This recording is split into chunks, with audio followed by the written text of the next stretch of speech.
Hola a todos, espero que se encuentren muy bien. Pues como pueden ver, aquí tengo el grosso de la colección de sempervivus que tengo en el jardín. Y pues sí, efectivamente hoy vamos a dar otro pequeño repaso acerca de los sempervivums, cómo cuidarlos, mantenerlos bonitos, porque me siguen llegando muchas dudas al canal respecto a sus cuidados, que si son muy complicados, que pierden el color, que no se les desarrollan, que no echan hijuelos. Entonces, si tú tienes detalles o batallas un poco con este tipo de plantas, pues hoy vamos a checar algunos consejos para que tus sempervivums crezcan muy bonitos, se desarrollen, te saquen hijuelos y sobre todo mantengan los colores, porque eso es una de las cosas que luce muchísimo en este tipo de plantas. Y pues vamos a comenzar con esta pequeñita que tenemos aquí, que es un sempervivum que le dicen algunos calcarium o tectorum, que es el famoso uña de señorita. Estas plantitas tan incomprendidas de repente, porque todo el mundo dicen que son muy complicadas y difíciles de cuidar, pero créeme que realmente si tú tienes paciencia y suficiente observación con ellas, no son plantas complicadas. De hecho, son plantas muy prolíficas, muy hermosas. Y pues lo primero que siempre sale a la luz cuando estamos hablando de ellas es que llega a pasar que pierden el color de las puntitas, este color tan bonito, morado, que es el que le da el nombre de uña de señorita. ¿Por qué llega a suceder esto? Normalmente cuando este tipo de plantas nos pierden el color es prácticamente por falta de iluminación o de sol directo, que les falte más. Estas plantas se pigmentan con el sol. También puedes tenerlas bajo luz filtrada o iluminación indirecta, pero en lugares donde les llegue buena iluminación, porque si donde tú la has colocado piensas que le llega buena iluminación, pero la estás viendo totalmente verde, quiere decir que nos está faltando un poco más. Lo ideal sería que le diera al menos algunas horas de sol directo en los horarios en los que no esté tan fuerte, ya sea las primeras horas de la mañana o las últimas horas antes del anochecer. En cualquiera de esos horarios le cae muy bien el solecito. Incluso en algunos lugares, si la temperatura no es muy alta, puede llegarte a soportar muchas más horas de sol directo. Es simplemente que vayas haciendo esas pruebas y recuerda, si tu sempervivum está verde y quieres pasarlo al sol, hay que irlo haciendo poco a poco, no de sopetón, porque es una planta que igual se puede quemar o va a tener la tendencia a cerrarse si es que está recibiendo más sol del que aguanta, que es otra de las dudas que me han comentado y que creo que ya les había dejado un pequeño short acerca de esto. ¿Qué pasa? ¿Por qué se cierran las rosetas de los sempervivums? Por ejemplo, este que tenemos aquí, que es un ombliguito de rey, así lo conozco yo, que también es un sempervivum, este no se pinta de las puntas, este se suele pigmentar en vez de las hojas, se pone rojito. Es una planta muy bonita de porte pequeño, pero estaba a que le diera casi la gran mayoría de horas de sol directo durante el día, y pues lo que comenzó a suceder fue que la roseta se empezó a cerrar. Esto sucede en las plantas porque cuando están recibiendo más sol del que aguantan, se cierran para proteger su ápice de crecimiento. Esta parte central de donde nacen todas las hojitas, la misma planta se cubre para que no se vaya a quemar, se vaya a dañar y en ese caso se vaya a terminar perdiendo el ejemplar. Así que ellas mismas se cuidan. Y si tú estás viendo esto, pues aquí puedes hacer también una reubicación de tu planta a un lugar donde le dé un poquito menos de horas de sol para que ella se comience a abrir y entonces se vea como este ejemplar que está aquí. Ellos dos son el mismo, solamente que recibe más horas de sol y él menos. Por ahí me habían comentado que qué sería lo ideal. Pues ahora sí que un punto intermedio, ni que esté así, ni que esté completamente abierta buscando sol y que tú la veas así totalmente muy verde. Sería como esto.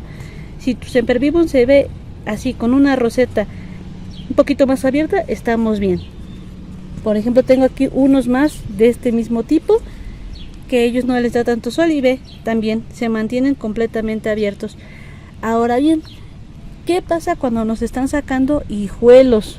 ¿O por qué algunas sí sacan hijuelos pronto y otras no? Este ejemplar está en maceta de 3 pulgadas y como pueden ver, aquí ya trae sus primeros hijuelos. Esto también va a depender mucho de la planta. Lo que tú tienes que cuidar es que el sustrato en el que la coloques esté bien abonadito, que tenga suficientes nutrientes para que la planta se desarrolle a la perfección. Yo en este caso, como siempre, te recomiendo que trabajes con el humus de lombriz porque es excelente para las plantas. Créeme que con él vas a prácticamente cubrir casi todas las necesidades nutrimentales de tu planta, y pues esto les va a dar vigor tanto para el crecimiento como para el desarrollo de sus hijuelos. Pero por ejemplo, aquí esta ya trae hijuelos, y si vemos este ejemplar que está en una maceta un poquito más grande, como puedes ver, él no trae ninguno. A veces también es cuestión de la planta, así que hay que tenerles un poquito de paciencia y evitar estarles poniendo cuanto menjurje de repente nos recomiendan, porque a veces lo único que vamos a lograr es dañar la planta o saturarla de cosas que no necesita, que no va a tomar, y simplemente no vamos a obtener el resultado que estamos buscando. Ahora bien, cuando ya está sacando los hijuelos, muchos tienen la duda de que qué podemos hacer con ellos. Se los dejamos, se los quitamos. Por ejemplo, este es un Sempervivum arachnoideum, que como puedes ver ya trae también sus hijuelos en esta parte. Y pues yo lo que te recomiendo aquí es que tú decidas qué quieres hacer con tu plantita. Si quieres formar una colonia, pues entonces simplemente dale espacio para que estos hijuelos se puedan desarrollar junto con la planta madre, y ahí se haga una bonita extensión de la misma planta. Los hijuelos, si la planta la tenemos bien nutrida, no le quitan vigor ni fuerza a la planta madre, al contrario, se ve aquí todo espectacular. Incluso pues aquí te puedo enseñar un ejemplar de este, que igual cuando empezó a sacar los hijuelos, lo único que hice fue reubicarlo a esta maceta que está un poco más ancha, y como puedes ver, pues todos sus hijuelitos están creciendo y la planta madre no ha sufrido ningún daño, no se ve que esté raquítica ni que le falte nada, y esto es lo que te recomiendo. Ahora, si lo que tú quieres es propagar, pues entonces hay que siempre esperar a que tengan el tamaño los hijuelos de al menos 1/3 de la planta madre, para que los puedas separar y estos se te den con éxito, porque si también los quitamos muy chiquititos, puede ocurrir que no se den bien los ejemplares. Por ejemplo, este es un caso en el que a ella ya le hace falta un cambio de maceta, porque si puedes ver aquí, uno de los hijuelos ya se empieza a atorar en la parte de abajo. Entonces lo que va a ocurrir con él, si no la cambio de maceta, es que se va a deformar y no va a crecer bien. Así que también hay que tomar en cuenta esos detalles. Ahora, en cuanto al riego, ¿cada cuándo debemos de regar este tipo de plantas? Aquí te voy a compartir lo que yo hago.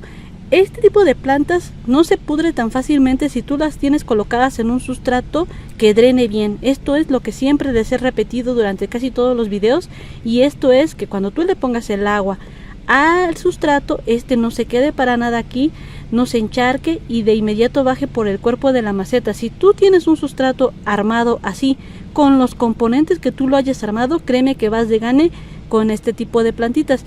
Yo a ellas las riego una vez cada 10 días y como puedes ver, pues se mantienen en perfectas condiciones. Esto es considerando que también son plantas que están en el exterior.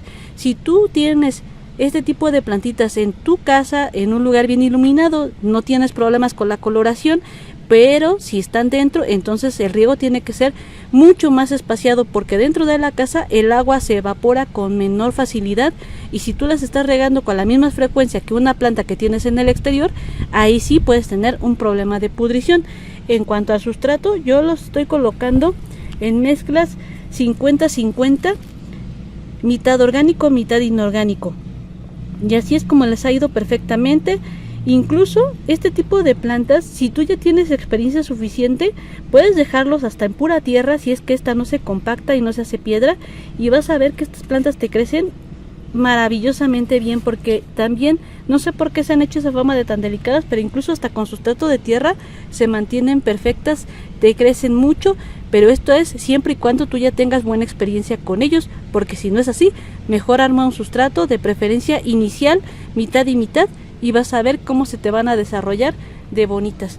Y en este caso les voy a mostrar esta que es la colonia que tengo. Esta es una de las más grandes. Como puedes ver, pues las rosetas están bien abiertas. Ella recibe la iluminación, está bajo una malla sombra del 50%. Es por eso que sus rosetas se ven mucho más abiertas. Incluso este ejemplar que está de este lado, también como puedes ver, la roseta está completamente abierta, ya trae un hijuelo, el color está perfecto, y es por eso también ella está bajo una malla sombra del 50% durante todo el día. La diferencia, ella sí le da más horas de sol directo, la malla sombra la protege, pero ¿qué será? Yo creo que la mitad del día nada más. Simplemente es que sus rosetas están un poquitito más cerradas, pero esto es todo. Así que pues básicamente yo diría que con estos cuidados y estas observaciones, espero que próximamente tus sempervivums también se desarrollen y crezcan muy bonitos. Recuerda, el humus de lombriz de verdad que les va a ayudar bastante para que ellas se desarrollen perfectamente. Y pues también a veces llega a suceder que si tú vives en un clima donde de plano no es apto para lo que es este tipo de sempervivums, pues sí vas a estar perdiendo plantas constantemente. Así que en ese caso también trata de averiguar si por tu zona más gente tiene estos ejemplares, si sí les han sobrevivido. Si es así, entonces simplemente es encontrarle el punto.